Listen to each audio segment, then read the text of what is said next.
الحمد لله وكفى وسلام على عباده الذين اصطفى أما بعد أعوذ بالله من الشيطان الرجيم بسم الله الرحمن الرحيم وما آتاكم الرسول فخذوه وما نهاكم عنه فاتقوا واتقوا الله صدق الله العظيم.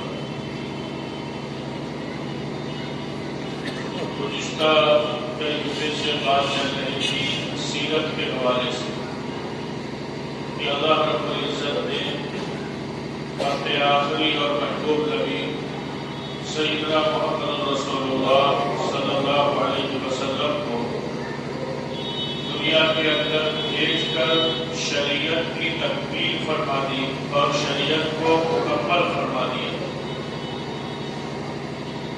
چنانچہ زندگی کے اندر اتنے شعبے تھے ان تمام شعبوں کی تکمیل کی تھی سیدنا محمد رسول اللہ صلی اللہ علیہ وسلم. اور آپ نے جب مکہ مکرمہ سے ہجرت فرمائی اور مدینہ منورہ میں آپ نے قیام کیا,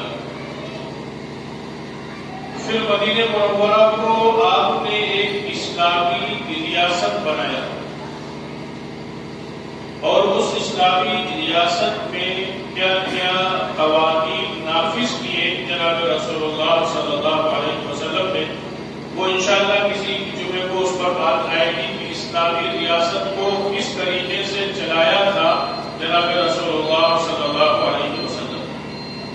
مجھے اس وقت تھوڑی سی گفتگو کرنی ہے کہ حضور پاک علیہ السلام کی عام زندگی, چاہے وہ گھر کے اندر کی زندگی ہو یا آپ کے جو ملازمین جو خادم تھے ان کے ساتھ آپ صلی اللہ علیہ وسلم کا کیا رویہ تھا اور کیا سلوک تھا, مجھے اس موضوع پر تھوڑے سے دو واقعات بتا دیں. حضرت انس بن مالک رضی اللہ تعالیٰ عنہ جنہوں نے حضور صلی اللہ علیہ وسلم کی 10 سال خدمت کی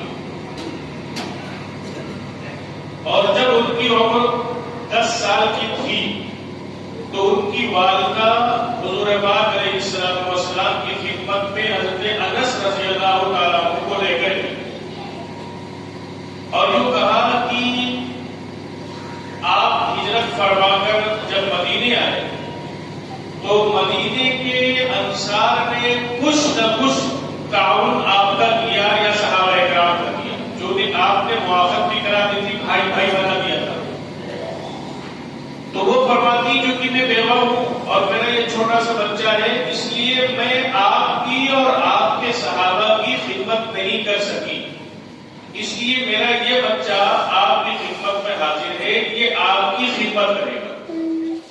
اور حضرت انس فرماتے ہیں کہ بخاری کی روایت ہے, حضرت انس فرماتے ہیں کہ میری والدہ بہت ہوشیار اور بہت ذہین ہے. چنانچہ حضور پاک علیہ السلام کی خدمت میں حضرت انس فرماتے ہیں کہ 10 سال کی عمر میں گیا اور 10 سال میں نے حضور کی خدمت کی.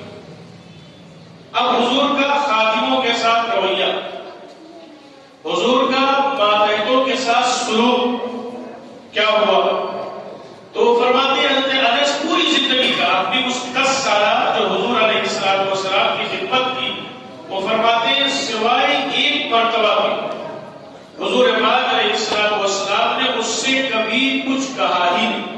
اور وہ ایک مرتبہ بیان کرتے ہیں, ایک مرتبہ بچہ ہی تھا, 10 سال کی عمر کیا ہوگی, 2-4 سال گزرے ہوں گے, کہ حضور علیہ السلام نے ایک کام کے لیے مجھ سے کہا کہ جا کے یہ کام تم کراؤ. تو وہ کہتے ہیں جب میں باہر گھر سے نکلا تو بچے کھیل رہے تھے تو میں بھی کھیلنے لگا اور میں بھول گیا کہ حضور علیہ السلام نے مجھے کسی کام کے لیے بھیجا. اب حضور علیہ السلام انتظار کر رہے کہ اب انس آ رہے ہوں گے, اب انس آ رہے ہوں گے. بہت دیر انتظار کے بعد میں حضور علیہ السلام اپنے گھر سے باہر نکلے تو دیکھا حضرت انس وہاں کھیل رہے. تو حضور علیہ السلام حضرت انس کے پاس گئے اور جا کر کہا کہ اے انس, میں نے تم کو فلاں کام کے لیے بھیجا تھا. حضرت انس فرماتے ہیں کہ اتنا کہا حضور نے اور میرے سر پر ہاتھ رکھا اور اس کے بعد میں میرا کان پکڑا، صرف کان کو صرف پکڑا اور اس پر کوئی سزا نہیں تھی۔ تو حضرت انس فرماتے ہیں کہ یا رسول اللہ بس میں گیا اور وہ کام کر کے آ گیا۔ چنانچہ انہوں نے اجازت دی اور اجازت دینے کے بعد میں حضرت انس رضی اللہ تعالیٰ عنہ گئے اور جا کر اس کام کو نپٹایا۔ تو وہ فرماتے ہیں کہ 10 سال خدمت کے دوران اس سے نقصانات بھی ہوئے اور کچھ غلطیاں بھی ہوئی، لیکن حضور صلی اللہ علیہ وسلم نے نہ کبھی مجھے ڈانٹا اور نہ کبھی مجھے مارا اور نہ کبھی حضور علیہ السلام نے مجھے برا بھلا کہا۔ تو کیوں؟ دین کی تکمیل ہو رہی تھی جناب رسول اللہ صلی اللہ علیہ وسلم پر، اور قیامت تک کے آنے والے انسانوں کو یہ بتلانا تھا کہ جو اسوہ تمہارے پیغمبر نے چھوڑا ہے، قیامت تک کے آنے والے انسان اگر اسی اسوے اور نمونے پر چلیں گے تب تو ان کو آخرت میں کامیابی ملے گی۔ اب ہمیں یہ دیکھنا ہے کہ ہم اپنے خادموں کے ساتھ، ہم اپنے ماتحتوں کے ساتھ، ہم اپنے ملازموں کے ساتھ کیا رویہ اور کیا سلوک اختیار کرتے ہیں۔ وہی حضرت انس فرماتے ہیں کہ میری والدہ ہوشیار تھی، اس کا واقعہ انہوں نے سنایا۔ سب کچھ تو میرے پاس کچھ تھا نہیں، میں تو خدمت کرتا تھا۔ تو حضور علیہ السلام جب مکہ سے مدینہ گئے تو مدینہ منورہ کی عام طور پر جو آپ کی زندگی تھی وہ یہ تھی کہ آپ مسجد اور مسجد سے گھر کہیں زیادہ آنا جانا نہیں ہوتا، لیکن کبھی کبھی حضرت انس کے گھر حضور دوپہر آرام کرنے کے لیے جایا کرتے تھے کیونکہ والدہ انہیں حرام ہو گیا تھا۔ تو ایک موقع پر حضور صلی اللہ علیہ وسلم دوپہر میں گئے۔ حضرت انس فرماتے ہیں کہ دوپہر میں میرے گھر تشریف لے گئے، میری والدہ نے بستر لگا دیا، حضور نے آرام فرمایا اور اس کے بعد میں حضور علیہ السلام جب اٹھے آرام فرما کر تو آپ نے دعا کے لیے ہاتھ اٹھایا۔ تو حضرت انس کہتے ہیں میری والدہ بہت ہوشیار تھی، وہ گئی مجھے لے کر حضور کے قریب اور فرمایا کہ حضور اس کو دعا دے دیجیے اور دعا دے دیجیے، اور دعا کیا دے دیجیے یہ خود انہوں نے کہا کہ یہ دعائیں دے دیجیے۔ ایک تو یہ دعا دے دیجیے کہ اس کی عمر زیادہ ہو، دوسری یہ دعا دے دیجیے کہ اس کے پاس مال خوب ہو، تیسری یہ دعا دے دیجیے کہ اس کی اولاد خوب ہو۔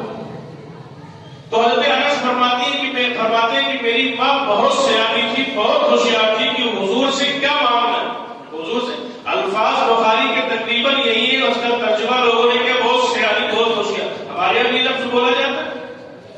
تو حضور علیہ السلام نے حضرت انس بن مالک کو 3 دعائیں دی، تو اس کا نتیجہ یہ ہوا حضرت انس بن مالک کی عمر بہت ہوئی اور اتنی عمر ان کی ہوئی کہ وہ کہتے ہیں کہ میں اپنے بڑھاپے کے زمانے میں اپنے نواسوں اور پوتیوں کو اور بیٹوں سمیت 90 لوگوں کو میں دفن کر چکا ہے، ان کا انتقال ہو چکا۔ تو ایک تو لمبی عمر ملی کہ نواسے اور پوتی بوڑھے ہو کر انتقال کر گئے، دوسرے کثرت اولاد کا حال یہ ہے کہ 90 لوگوں کی خود وہ تدفین کر چکے ہیں اور اس وقت فرماتے ہیں کہ تقریباً 250 کا کنبہ ہمارے گھر میں موجود ہے، 250 کا کنبہ ہمارے گھر میں موجود۔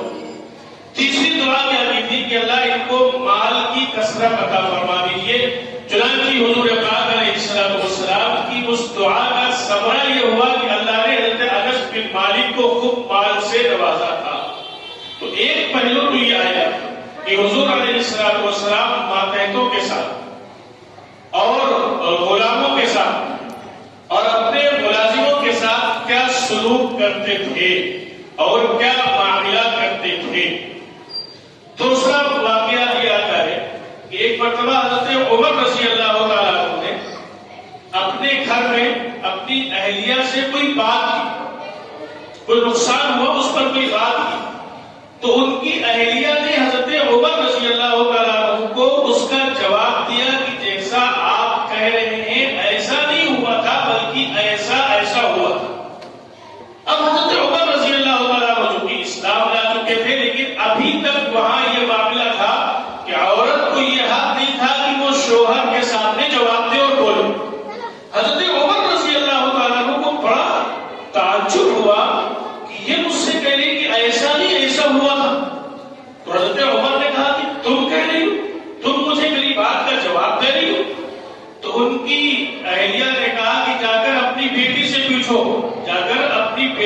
پوچھو کہ وہ حضور کے گھر میں کیسے رہ گئی، جو کہ حضرت عمر کی بیٹی حضرت حفصہ حضور کے نکاح میں تھی. حضرت عمر رضی اللہ تعالیٰ عنہ وہاں سے چلے، وہ بات تھوڑا سا ان کو شاپ لگی کہ مجھے جواب دیا گیا گھر میں، میری بیوی نے مجھے جواب دیا، تو تھوڑا سا شاپ لگا تو کہا تحقیق کرنے کے لیے گئے حضرت حفصہ کے پاس اور فرمایا کیا تم لوگ رسول اللہ صلی اللہ علیہ وسلم کو ان کی بات میں جواب بھی دیتے ہو؟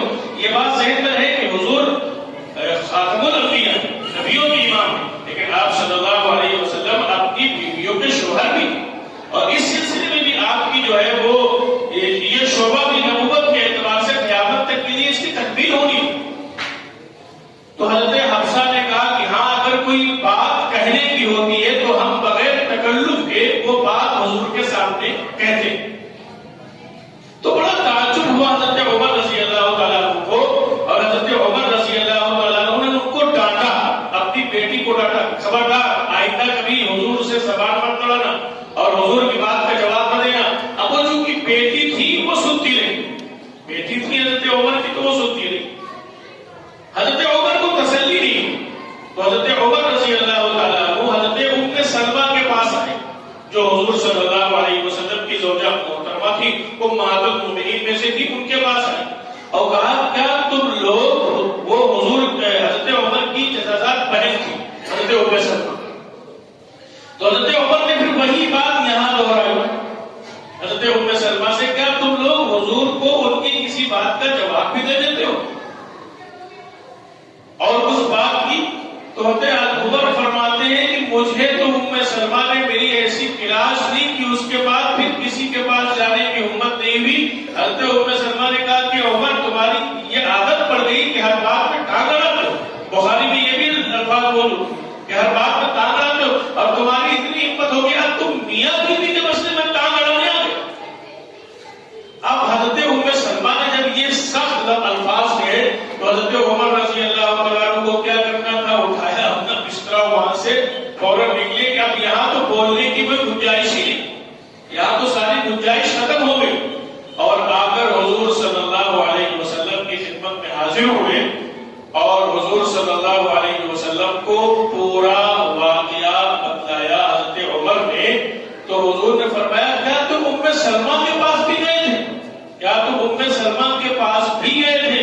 تو حضرت عمر نے فرمایا ہاں گئے تھے. تو حضور مسکرائے اور فرمایا تمہیں اس کا جواب مل گیا ہوگا، تمہیں تمہارے جانے کا جواب مل گیا ہوگا. مطلب یہ ہے کہ حضور صلی اللہ علیہ وسلم نے کوئی شعبہ دین کا ایسا نہیں چھوڑا جس کی تکمیل نہ فرمائی ہو. میاں بیوی کے کیا حقوق ہیں، میاں بیوی کی کیا ذمہ داریاں ہیں، اگر کوئی کام اپنی صفائی کا یا اپنی ذمہ داری کا، یا اگر کوئی شوہر بات غلط کر رہا ہے اور بیوی سمجھ رہی کہ یہ صحیح ہے تو پھر وہ بول سکتی ہے، جواب دے سکتی ہے. یہ تعلیمات ہیں جناب رسول اللہ صلی اللہ علیہ وسلم کی، اور اس پر امہات المؤمنین حضور پاک علیہ السلام کو معقول جواب دیا کرتی تھی. تو یہ حضور صلی اللہ علیہ وسلم نے معاشرے کی زندگی کا نظام بتایا کہ اگر گھریلو زندگی ہے تو حضور صلی اللہ علیہ وسلم کا طرز عمل اس گھریلو زندگی میں کیا تھا. آپ کی تقریباً 9 بیویاں بیک وقت موجود تھیں، اور حضور صلی اللہ علیہ وسلم کا ان کے ساتھ جو طرز عمل تھا اور ان کے ساتھ جو معاملات تھا، اور آپ کی جو ہے وہ بیویوں کا جو آپ کے ساتھ معاملات تھا، اس کو ظاہر کیا ہے حضرت عائشہ صدیقہ رضی اللہ تعالیٰ. کیونکہ حضور کی کوئی بات مخفی نہیں، حضور کی کوئی بات چھپی نہیں ہوئی. اللہ نے آپ کو آئیڈیل بنایا، آپ کی زندگی کو اسوہ بنایا. قرآن نے کہا لَقَدْ كَانَ لَكُمْ فِي رَسُولِ اللَّهِ أُسْوَةٌ حَسَنَةٌ. آپ کی زندگی کو اللہ نے اسوہ بنایا ہے. اس لیے آپ باہر کیا تھے، مسجد نبوی کے اندر آپ کا کیا معاملہ تھا، جنگ کے موقع پر آپ کیا کرتے تھے، خادموں کے ساتھ آپ کیا سلوک کرتے تھے، گھر والوں کے ساتھ کیا رویہ ہوتا تھا، وہ بھی باہر آنا چاہیے تاکہ بعد میں آنے والے لوگ اسی انداز کی زندگی گزار سکیں. جیسے ایک صحابی تھے تو حضور علیہ السلام کی ہر بات کو لکھ لیا کرتے تھے.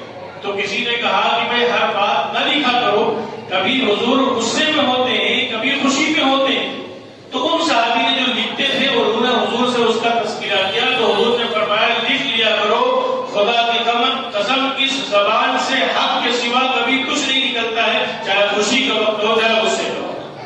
اس لیے میری بات لکھ لیا کرو. تو اس لیے شریعت کی تکمیل ہونی تھی، شریعت کو مکمل ہونا تھا.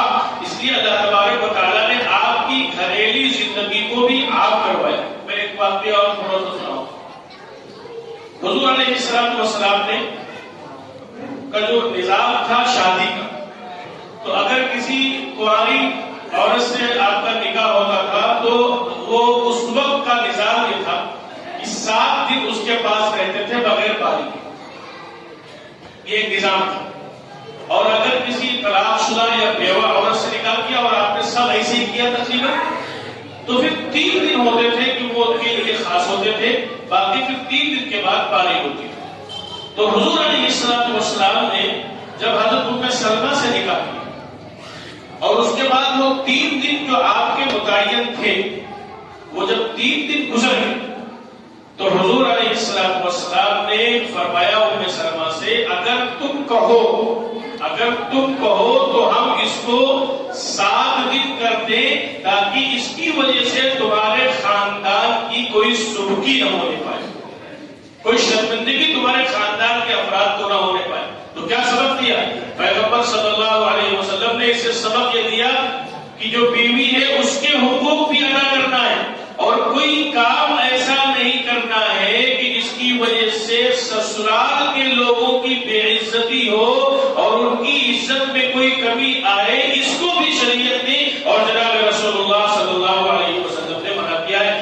یہ معاشرہ بنایا تھا جناب رسول اللہ صلی اللہ علیہ وسلم نے. اسلام کا یہ معاشرہ کہ اب تمہاری ذمہ داری میں تمہاری اہلیہ کے گھر کے لوگ بھی آ گئے، اب ان کی عزت کرنا یہ تمہاری ذمہ داریوں میں سے ہے. یہ پیغمبر صلی اللہ علیہ وسلم نے اس واقعے سے بتایا.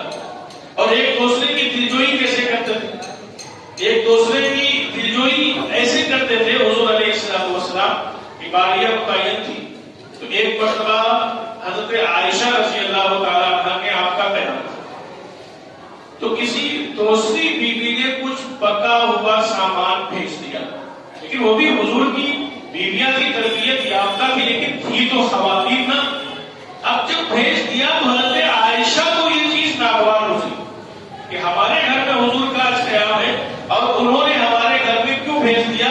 تو جو خادم لے کر آیا تھا اس خادم سے وہ پیالہ لیا اور اس کو حضور کے ساتھ، حضور موجود ہیں اور اس کے ساتھ میں اس کو زمین پر گرا دیا. وہ پیالہ توڑ گیا اور سالت تھا وہ بیٹھ گیا.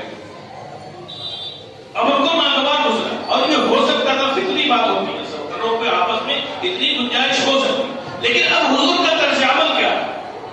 حضور کا عمل کیا؟ اب وہ خادم جب جانے لگا تو حضور صلی اللہ علیہ وسلم نے اس کو روکا کہ رکو، کیونکہ معلوم تھا یہ جا کے خبر دے دے گا، یہ خادم جا کے خبر دے دے گا تو معاملہ بہت آگے بڑھ سکتا ہے. تو حضور علیہ السلام نے اس کو روکا اور روکنے کے بعد میں اندر گئے اور جانے کے بعد میں ایک پیالہ لے کر آئے. چونکہ پیالہ تو حضور ہی لاتے تھے نا، ایک جیسے پیالے ہوتے تھے. تو وہ پیالہ جو صحیح سالم تھا وہ اس خادم کو دیا کہ جا کر جہاں سے لائے تھے وہاں دے دینا، اور ٹوٹا ہوا پیالہ اٹھایا حضرت عائشہ کو دے دیا کہ یہ اب تمہارا. کیوں؟ تاکہ بات برابر ہو جائے، بات آگے نہ بڑھے. تو یہ حسن تدبیر بتلائی جناب رسول اللہ صلی اللہ علیہ وسلم نے کہ اگر معاملات کو کرنا ہے تو معاملات کی حسن تدبیر کیا ہو سکتی ہے کہ آپس میں مزید نا اتفاقیہ نہ ہونے پائے، آپس میں مزید بات نہ بڑھنے پائے. تو گویا حضور صلی اللہ علیہ وسلم نے زندگی کے ہر شعبے کی رہنمائی فرمائی اور زندگی کے ہر شعبوں میں اللہ کے رسول نے رہنمائی دی. اس زمانے میں جب شروع اسلام کا دور تھا تو کافر اور ایمان والوں میں نکاح ہوتا تھا. بات اس کی ممانعت ہے بالکل شروع دور میں. حضور کی بڑی بیٹی حضرت زینب کا نکاح ان کے جداد بھائی حضرت ابو العاص بن ربیعہ سے ہوا. وہ اس وقت تک کافر تھے، ایمان نہیں لائے. ایک مرتبہ 2 واقعے ہوئے لیکن میں اس کو ایک واقعہ بتلاتا ہوں کہ ایک مرتبہ وہ قید ہو کر آئے. تو جب قیدی آتے تھے تو حضور علیہ السلام ان کو مسجد نبوی کے ستون سے باندھ دیا کرتے. کبھی 1 دن، کبھی 2 دن، کبھی 3 دن بنے رہتے تھے اور اس کے بعد یہ ہوتا تھا کہ جو فیصلہ ہوگا وہ دیکھا جائے گا. اب یہ آئے، اس میں ابو العاص بھی تھے جو حضور کے داماد، ان کو بھی مسجد نبوی کے ستون سے باندھ دیا گیا. اور یہ ہوا کہ ان کا فیصلہ صبح کیا جائے. حضرت زینب رضی اللہ تعالیٰ عنہا جو حضور کی بیٹی تھی، اس وقت وہ حضور کے گھر میں موجود تھی. ان کو ایک مسئلہ معلوم تھا، ایک بات معلوم تھی کہ اگر ایسے موقع پر کوئی ایک عام مسلمان کسی قیدی کو امان دے دے تو وہ امان سمجھی جاتی تھی، پھر اس کے بارے میں کوئی فیصلہ نہیں ہوتا تھا. حضرت زینب کو یہ خدشہ تھا کہ کہیں ایسا نہ ہو کہ صبح جب فیصلہ ہو تو فیصلے میں کئی شکلیں آ سکتی تھی. قتل کا بھی فیصلہ ہو سکتا، فدیہ لے کے چھوڑ دیا جائے اس کا بھی گمان تھا، بغیر فدیے کے چھوڑ دیا جائے اس کا بھی گمان تھا، قیدی بنا لیا جائے، غلام بنا لیا جائے اس کا بھی امکان تھا. تو حضرت زینب رضی اللہ تعالیٰ عنہ جب صبح ہوئی اور حضور علیہ السلام نماز کے لیے تشریف لائے اور آپ نے جب فجر کی نماز پڑھا لی، حضرت ابو العاص بدے ہوئے تو حضرت زینب دروازے سے باہر نکلی اور فرمایا کہ اللہ کے رسول میں نے ابو العاص کو پناہ دے دی، میں نے ابو العاص کو پناہ دے دی. تو کیسی دلجوئی فرماتے تھے حضور صلی اللہ علیہ وسلم بیٹیوں کی بھی. تو جب یہ بات سنی حضور علیہ السلام نے جب زینب فرما رہی کہ میں نے ابو العاص کو پناہ دے دی تو حضور علیہ السلام نے فرمایا کہ میں نے بھی تمہاری پناہ پر ان کو پناہ دے دی، اور حضور اس پر مسکرائے. تو یہ ایک نظام، یہ ایک معاشرہ دیا تھا جناب رسول اللہ صلی اللہ علیہ وسلم نے ہمیں اور آپ کو، لیکن ہم اب اس معاشرے سے تقریباً دور ہوتے چلے جا رہے ہیں. اور دیکھو دنیا کی بھی اور آخرت کی بھی کامیابی اسی وقت ہے جب ہم اس معاشرے کو اپنائیں گے جو معاشرہ چھوڑ کر گئے تھے جناب رسول اللہ صلی اللہ علیہ وسلم. اس معاشرے میں عزتیں بھی، اس معاشرے میں محبتیں بھی ہیں، اس معاشرے میں ہمدردیاں بھی ہیں، اس معاشرے میں تعلق بھی ہے، خیر خواہی بھی ہے. اسی معاشرے میں یہ تمام چیزیں موجود ہیں.